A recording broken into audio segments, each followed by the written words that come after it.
What's good, everybody? This is Ced Banner, and this is my review of Avengers Endgame.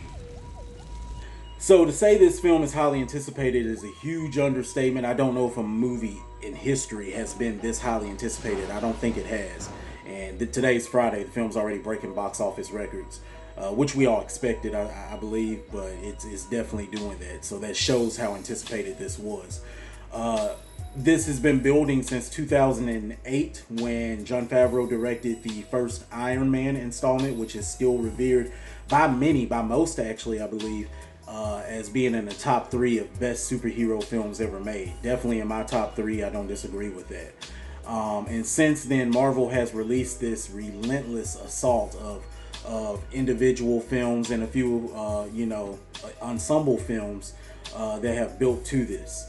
Of course, a huge plot line that has been building in mostly small bits and some larger bits the past few years is the Infinity Gauntlet storyline, which of course led us to Thanos and his entire plan. Whether you believe the plan is diabolical or not, probably says a lot about your personality, which is what I love about the character, the villain Thanos, because I'm not against what he's trying to accomplish. I'm really not. But, some of the methods of how he, plans to accomplish it can't really get jiggy with. So I'm going to start off first off, let me say, of course, all of my reviews, no spoilers. This review is no different. So it'll be a lot shorter than I would like it to be because, of course, I would love to just dive into this. Not going to do that. There will not be one single spoiler in this review. So if you have not seen the film yet, rest easy. I'm not going to go. The plotline, like I said, this has been building very heavily for the past 4 years, I would say, but it really started or kicked off back in 2012 with the first Avengers, when we started seeing the different Infinity Stones and seeing them be explained, what their capabilities are. Of course, Thanos has gotten those, and as we saw a year ago with Infinity War, once he got them, he accomplished what he set out to do. So we were left with a huge cliffhanger, and this film picks up there. I will say the opening of this film, the film clocks in at a little over 3 hours. Very long movie. To me, did not feel that way though, because everything that happened was necessary, and I enjoyed every second of it. But as far as the opening of the film, one of my favorite film openings ever, especially in a superhero film. It really sets the tone for what you're about to get for most of the next 3 hours. And once I saw the opening scene, I felt so, I was just grateful because I knew that we were about to see something special, and Marvel was not going to hold back. Marvel/Disney was not going to hold back. I think most of the holding back happens because of Disney. Tried to catch some plot holes, to see, I was thinking, okay, this is a 3-hour film. I know it's Marvel and the Russo brothers, but they've got to mess up somewhere. And even though it's difficult to catch something in 3 hours, I never really caught a plot hole or a mistake. Everything was so seamless. And once again, not giving spoilers, but there's a lot of backtracking in this film, a lot of connecting and looking back at older films. And they could have so easily dropped the ball there. They didn't. I didn't see it happen. If you caught anything, let me know. But it was so seamless that it blew me away. And Marvel continues to blow me away with each film they release. But with this film, it's one of those things that I felt like should not have been possible. And they did it. Everything was seamless, and the plot itself worked out great. Each character in this film has their own personal motive. And it's, as the title says, it's the end game. So the stakes are high for everybody at the highest. And that just really drives the film along nicely. Great pacing. Awesome job with the writing and the plot. Which takes me into the acting. Acting, for this to be such a huge superhero film, a huge budget, special effect extravaganza, the acting normally wouldn't receive much attention, and to a lot of people wouldn't matter that much. But this film was important, and the Russo brothers approached this, you could tell, with all the love and care that they could have. And they had the actors do the same. Robert Downey Jr., I will say, after just one viewing, of course I'm going to see this film many more times, but after one viewing, I am comfortable saying he should receive a Best Actor nomination from the Academy for this. He kills it as Tony Stark. He always has. But this performance is special. And if you've seen it, you know why I say that. And if you have not seen it, just keep your eyes on him. You really won't have a choice throughout this movie. Awesome. Chris Evans, of course, and this isn't a spoiler. He announced on Twitter last year that this was his last film with Marvel. He did not say how he would leave, and I'm not going to say either, but it's brilliant, I think.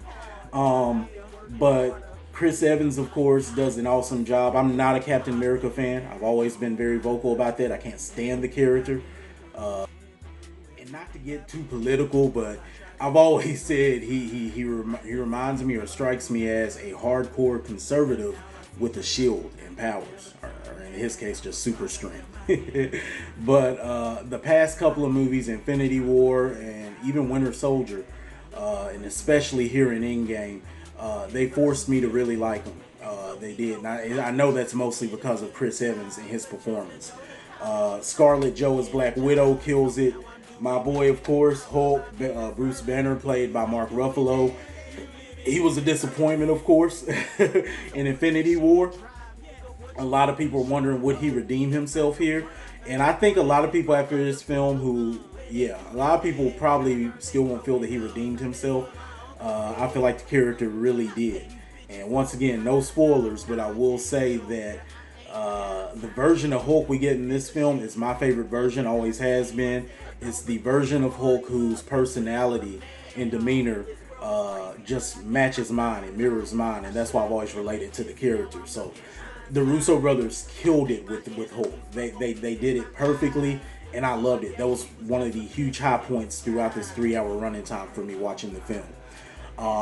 I could continue to run down the list, but everyone in this film does a great job. Of course, it's a huge star-studded cast, but I think I named the ones you really want to keep an eye on throughout this. And of course, Josh Brolin, as Thanos. I mean, they give Thanos some of the best dialogue I've heard in any type of movie, but especially superhero flicks. It's no different here in Endgame. His dialogue, the lines he has, are mad crazy. I mean, so many quotes, and I'm going to watch it again just to listen more closely to his quotes. Because, like I said, I agree with a lot of why he's doing what he's doing, just not the methods. Special effects here. Here's what I love about the Russo brothers' work with Marvel. They don't go overboard trying to make anything really stand out from other films or franchises. They don't go overboard trying to be extra extravagant. They just do what they know. They do what they do. They stick to the basics, but they do it flawlessly. And that's what they do here. They did it in Infinity War. Endgame is no different. And this is a film where a lot of directors, a lot of production companies would have tried to, get way bigger and better and possibly just ruined something perfect, like a Transformer film. They don't do that here. Everything is pretty basic, but it's done so flawlessly. It's like watching the comic book. So special effects, visual, cinematography, A+ for me. I really enjoyed it. I always have to talk about the score. The score here, I will say, was nothing super special. But I didn't mind it because all of the focus was on the acting here. And the score, if they had gotten too heavy with it, probably would have taken away from it. I felt like it was just right. And it carried each scene the way they needed to be carried.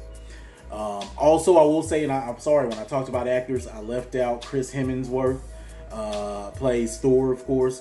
After seeing Ragnarok, you probably think, okay, I can't see Thor any other way. It's either this Thor or the more Shakespearean type Thor. You were wrong. You get a different version of him, and you might find it hilarious. I found it hilarious. I thought it was great. He does an awesome job as well. Yeah. And I think that's about all I'm going to say about it here, because then I start getting into spoiler territory. Yeah, that's it. So, my rating for Avengers Endgame is epic film extravaganza. And that, when you hear that, you're probably thinking, okay, it's just a bunch of special effects. And no, there's a lot of that, but I say that because of the emotional punch that is put into this film. Really surprised me. Look, this is, this comes from comic books. These are superheroes. We get that kind of kiddie stuff.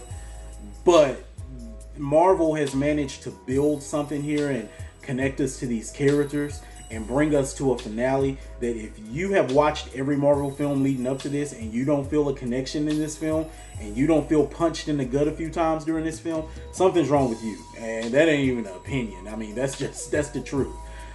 This film gets real heavy, and you know, if you've watched my other reviews, you've heard me criticize Marvel and Disney for always taking the easy way out when they have a chance to get heavy or get dark. They don't do that here. They do not do that here. They even, yeah, they go all the way with it here, and I really appreciate it. It was a great experience, and don't wait for this. If you're not that big of a fan, you're thinking, oh, I'll wait for it to get on demand or come to Blu-ray. Don't. Go to the theater, experience it in a theater within the first couple of weeks with a crowd. And the reactions make the film even that much better. This is definitely something that you want to experience if you don't feel like you're that huge of a film fan or theater fan. This may actually change your mind some. And for those of you who are like myself and have always been huge film and theater, you know, fans and goers, yeah, this is heaven. This is heaven. So that's all I'm gonna say about it. If you want to talk to me about it privately, a lot of you are already blowing up my phone in my inbox. Hit me up. I can talk about this all day. So yeah, that's all I got. That concludes this review. Until next time,